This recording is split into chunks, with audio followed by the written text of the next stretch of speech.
Hi nurses, I'm Navkiran this side, NCLEX RN instructor, and most of my students cracked their NCLEX RN in their first attempt at 85 questions. Some of them even had they have come to me with multiple attempts. तो आज ही एक result आया, अनीता नाम है लड़की का, बहुत ज्यादा अटेम्प्ट, कितने मैं आपको बताऊं, 26 अटेम्प्ट वो ऑलरेडी देके आई थी और मेरे पास आती है फर्स्ट अटेम्प्ट में NCLEX RN क्लियर करती है एट 85 क्वेश्चंस। और हाईलाइटिंग चीज ये है कि उसकी GNM कंप्लीट हुई इन द ईयर 2008, 16 इयर्स का गैप था, तब भी फर्स्ट अटेम्प्ट में क्रैक किया 85 क्वेश्चंस पे हमारे साथ। अब नवकिरण नर्सिंग क्लासेस में ऐसा क्या स्पेशल होता है कि आप अपना NCLEX RN फर्स्ट अटेम्प्ट में निकाल लेते हो? और मैंने भी खुद भी अपना NCLEX RN फर्स्ट अटेम्प्ट में ही क्लियर किया था, पास किया था। आज तक मैंने जितने भी नर्सिंग एंट्रेंस एग्जाम दिए हैं मैक्सिमम में मेरे टॉप रैंक्स ही आए हैं। ऐसा मैं क्या करती हूँ अपने टेस्ट में और प्रिपरेशन में, आपको क्या क्या ध्यान रखना चाहिए। बेसिकली मैं एक एक करके आपको 5 प्रॉब्लम्स बताऊंगी और उन प्रॉब्लम्स को हर एक स्टूडेंट फेस करता है। आप इस वीडियो को लास्ट तक सुनिए, आप खुद को इस वीडियो के साथ रिलेट कर पाएंगे। तो चलिए स्टार्ट करते हैं कि 5 ऐसी कौन सी प्रॉब्लम्स है जो हर एक नर्सिंग एस्पायरेंट फेस करता है while preparing for any entrance exam. तो सबसे पहली चीज जो सब लोग फेस करते हैं that is rational buildup weak होना। अगर आपका रैशनल बिल्डअप वीक है और आप बहुत सारे स्टूडेंट्स इस तरह से करते हैं कि पहले उन्होंने अपने थ्योरेटिकल बेस क्लियर नहीं करना, वो क्या करेंगे, कोई ना कोई ऐप जो है वो बाय कर लेंगे और उस ऐप में directly multiple choice question solve करने शुरू कर देंगे। अब देखिए ये वीडियो मैं हिंदी में बना रही हूँ तो इंडियन स्टूडेंट्स ही देखेंगे ज्यादा, राइट? तो मैं आपको एक चीज बताना चाहती हूँ, जितने भी डेवलपिंग कंट्रीज हैं, चाहे आप इंडिया से ग्रेजुएट हो, चाहे पाकिस्तान से हो, चाहे आप भूटान, नेपाल, कहीं से भी हो, क्योंकि इन कंट्रीज में लोग हिंदी समझते हैं। आप इन कंट्रीज में से नर्सिंग करके आए हो तो ये एक्सपेक्ट मत कीजिए कि NCLEX RN का फॉन्टे आपकी जो स्टडी कॉलेज में करी थी उससे मैच हो जाएगा। बहुत सारे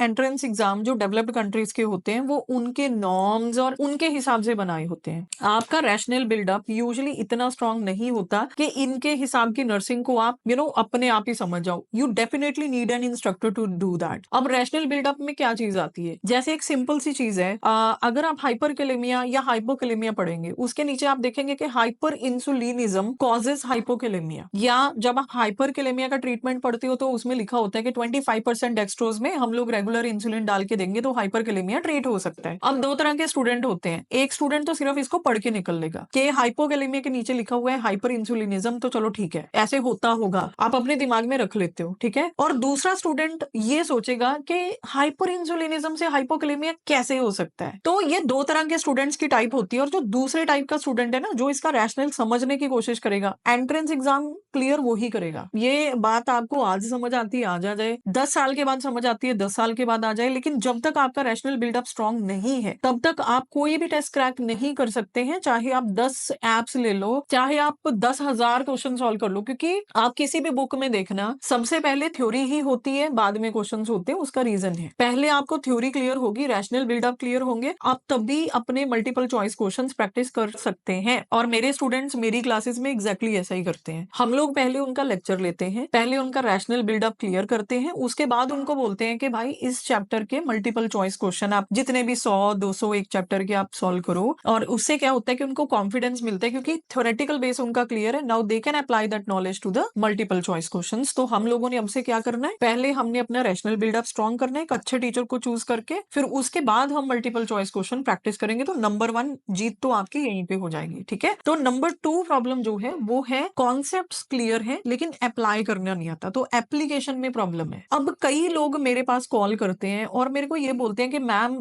हमने बहुत पढ़ा है तो आप जो मर्जी क्वेश्चन हमसे पूछ लीजिए। होता भी ऐसे है, मैं कहीं से भी उनको क्वेश्चन पूछ लूं, they are able to answer me. लेकिन फिर भाई साहब आप तीसरे चौथे अटेम्प्ट के लिए क्यों जा रहे हो, आपका टेस्ट क्लियर क्यों नहीं हो रहा? क्योंकि उन लोगों की सबसे बड़ी दिक्कत होती है, वो सिर्फ और सिर्फ कॉन्सेप्ट समझते हैं, only in one dimension they will understand the things. लेकिन अगर क्वेश्चन दूसरी तीसरी चौथी डायमेंशन से आ जाए तो वो कंफ्यूज हो जाते हैं, क्योंकि नॉलेज का सिर्फ रट्टा मारा हुआ है, ठीक है, आपने उसको अप्लाई करके कभी भी नहीं देखा। अब ये तो हो गई प्रॉब्लम। सॉल्यूशन क्या है? देखिए एप्लीकेशन का सबसे बड़ा सॉल्यूशन होता है पेशेंट की जगह पे अपने आप को रख के देखिए, ठीक है। अगर मैंने हाइपरवोलेमिया के बारे में पढ़ लिया, लेकिन हाइपरवोलेमिया में एक्चुअली जब पेशेंट है उसको सबसे बड़ी दिक्कत है कि उसको सांस नहीं आ रही। अब अगर आपको एग्जाम में हाइपरवोलेमिया के ऊपर क्वेश्चन आया तो ज्यादातर यही पूछते हैं कि इस केस में सबसे पहले क्या करोगे। ज्यादातर लोग पता किस पे टिक करते हैं, हम डायूरेटिक लगाएंगे, जबकि एक्चुअली इसका सोल्यूशन कुछ और है। नर्सिंग के पॉइंट ऑफ व्यू से आप सोचें तो सबसे पहली चीज जो होती है वो पेशेंट को अपराइट करके बिठाना है, क्योंकि जो फ्लूइड होता है वो आपके पल्मोनरी सर्कुलेशन इंटूबेशन में जा चुका है और पेशेंट को ब्रीदिंग डिफिकल्टी है, तो उस केस में डायूरेटिक्स देंगे तो भी वो 20 मिनट के बाद ही असर करेगा। इस केस में अगर आपने पेशेंट को सेमीफॉलर नहीं करा तो आपका पेशेंट रेस्पिरेटरी डिप्रेशन से मर सकता है, सीधी सी बात है। अगर आप इस चीज को नहीं समझते हैं और वो चीज आप एग्जाम में जाके वैसे अप्लाई नहीं करते हैं जैसे एग्जामिनर चाहता है, तो आप टेस्ट कैसे क्रैक कर लेंगे? आप नहीं कर सकते हैं। तो प्लीज हमेशा ये मत सोचिए कि मैं इन चीजों का रट्टा मार लूं, मैं इस नॉलेज को लेके जाऊं, उस नॉलेज को अप्लाई करना है तो मैक्सिमम क्वेश्चन प्रैक्टिस करने पड़ेंगे। आपको एक चीज मैं बताती हूँ, मेरी क्लास में हम अपना खुद का प्लेटफॉर्म यूज करते हैं which is Navkiran nursing classes app, और उस ऐप में हम हर एक चैप्टर के मॉक टेस्ट देते हैं। उसका यही रीजन है। अगर मैंने आपको रीनल फेलियर के बारे में पढ़ाया है, मैंने आपको डायलिसिस के बारे में पढ़ा दिया, मैंने आपको पेरिटोनियल डायलिसिस बता दिया, आप और भी कंडीशन रीनल कैलकुलाई पढ़ रहे हो, यू आर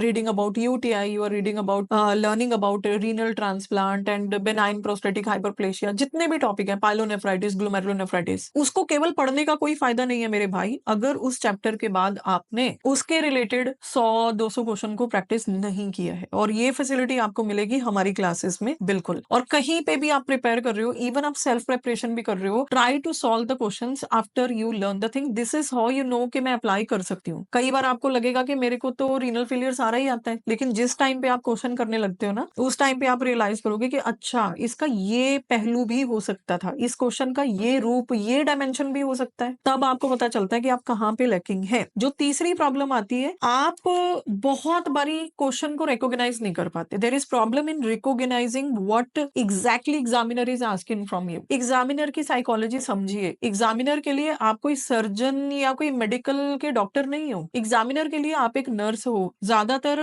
डेवलपिंग कंट्रीज की नर्सेज को क्या प्रॉब्लम होती है, वो कभी ये समझ ही नहीं पाती है नर्सेज का रोल क्या है। आपको ये पता होना चाहिए कि what is the role of nurse in this particular situation. आप मेरे से पूछते हो ना, तो नर्सेज का सबसे बड़ा रोल होता है पेशेंट का basic care and comfort maintain करना, वो चाहे फिजिकली है चाहे साइकोलॉजिकली है। अगर एक नर्स को पेशेंट की कॉन्फिडेंशियलिटी मेंटेन करनी नहीं आती है, उसकी नीड्स को प्रायोरिटाइज करना नहीं आता है, उसको इसकी डिसीज को प्रिवेंट करना नहीं आता है, और उसके हेल्थ को प्रमोट करना नहीं आता है, तो आप एक अच्छी नर्स नहीं हो। आपको एग्जाम में एक अच्छी नर्स बनना है, ना कि एक अच्छा सर्जन बनना है। सर्जन उनके पास है, you are not a surgeon. तो ज्यादातर बच्चे क्या गलती करते हैं, उनको यही नहीं पता चलता कि examiner nursing point of view से पूछ रहा है, उनको ये लगता है कि examiner surgeon point of view से पूछ रहा है, तो हमेशा गलत ऑप्शन टिक करके आएंगे और फिर आपका टेस्ट कभी भी क्रैक नहीं होता है। तो देन यू वंडर कि मेरा टेस्ट पास क्यों नहीं हुआ। तो ट्राई टू रिकॉग्नाइज। एंड एक और चीज, हर एक क्वेश्चन में कीवर्ड्स होते हैं, रिकॉग्नाइज कीजिए कि एग्जामिनर किस चीज के ऊपर ज्यादा पुश डाल रहा है। क्या वो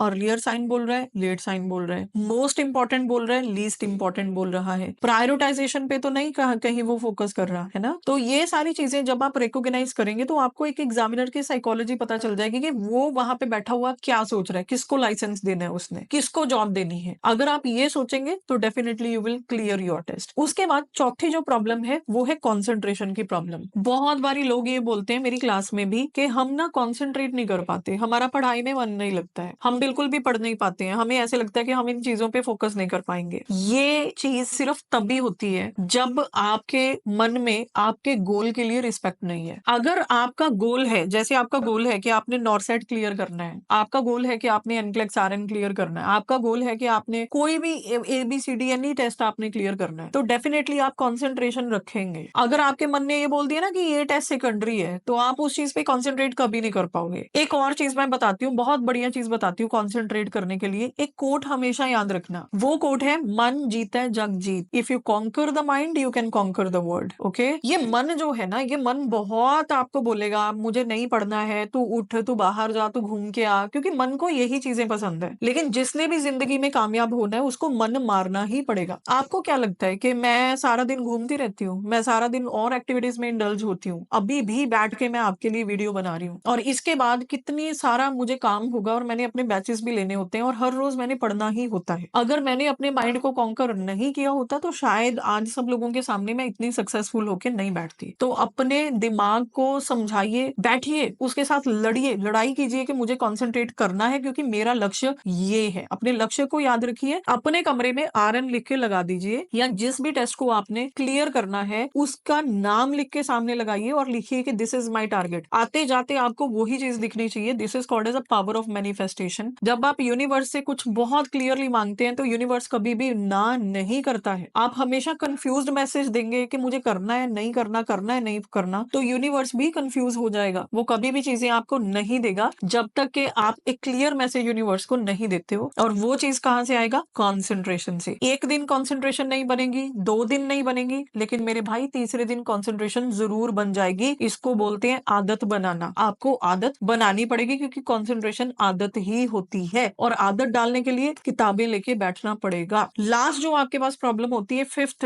वो ये होती है कि बहुत सारे लोगों ने प्रीवियसली, आज से पहले, कभी कोई मल्टीपल चॉइस क्वेश्चंस का टेस्ट ही नहीं दिया होता, तो उनको बहुत ज्यादा ये प्रॉब्लम होती है कि हम लोग एमसीक्यूज कैसे सॉल्व करेंगे, हम ऐसे टेस्ट में कैसे जाके बैठेंगे, पता नहीं वहां पे क्वेश्चन कैसे आएंगे। सबसे पहली चीज, there is always first time. आप कुछ भी करने लगते हो, कभी ना कभी जिंदगी में पहली बार तो करोगे, लेकिन नवकिरण नर्सिंग क्लासेस में ना हम ऐसा चांस लेते ही नहीं है। मेरे पास जब स्टूडेंट आते हैं, मैंने आपको बोला ना, मैं हर एक चैप्टर का मॉक टेस्ट देती हूँ। उसके बाद हम सब्जेक्ट स्पेसिफिक मॉक टेस्ट देते हैं। पूरे का पूरा क्वेश्चन बैंक होता है जो कि आपके पास रहता है टू प्रैक्टिस। आपको भी ऐसा ही करना चाहिए। आप अपने आप को इस तरह से रेडी करके जाओ जैसे आप ओरिजिनल एग्जाम में बैठे हो, while solving multiple choice questions. On the top of that, मैं क्या करती हूँ, मेरे स्टूडेंट्स के लिए मैंने 5 एनक्लेक्स आरएन के एक्सक्लूसिव टेस्ट बना के रखे हैं। जब वो अपने एक्चुअल टेस्ट के लिए जाना चाहते हैं, तो उससे पहले वो 5 एनक्लेक्स आरएन एग्जाम जो है वो सॉल्व कर लेते हैं। वो करने के बाद ऐसी कोई गुंजाइश ही नहीं रहती कि उनको ओरिजिनल टेस्ट में जाके लगे कि मैं सॉल्व नहीं कर पाऊंगा। एक और चीज याद रखना, जब तुम अपने टेस्ट के लिए जा रहे हो ना, रोज रोज कम से कम 100 मल्टीपल चॉइस क्वेश्चन जरूर सॉल्व करके जाओ नियर टू योर टेस्ट। जैसे आपके टेस्ट को 20 दिन रह गए ना, तो आप रोज के 100 क्वेश्चंस जो है वो अटेम्प्ट करके ही जाओ, और वो 100 के 100 आपको एक सीटिंग में करने हैं। आप बीच बीच में उठिए मत, क्योंकि वो आपको एक माइंड सेट बन जाएगा। आपको बिल्कुल वैसी पिक्चर सामने आएगी जैसे आप ओरिजिनल टेस्ट में बैठे हो। जैसे फॉर एग्जाम्पल मेरे को 100 क्वेश्चन सॉल्व करने हैं ना, तो मैं टाइम लिमिट रख दूंगी 2 घंटे की। मुझे 2 घंटे में 100 क्वेश्चन सॉल्व करने ही करने हैं, तो मैं रोज 2 घंटे लगा रही हूँ और 100 क्वेश्चन सॉल्व कर रही हूँ। The moment I will be sitting in my original test, तो मुझे, मेरे मन को ऑलरेडी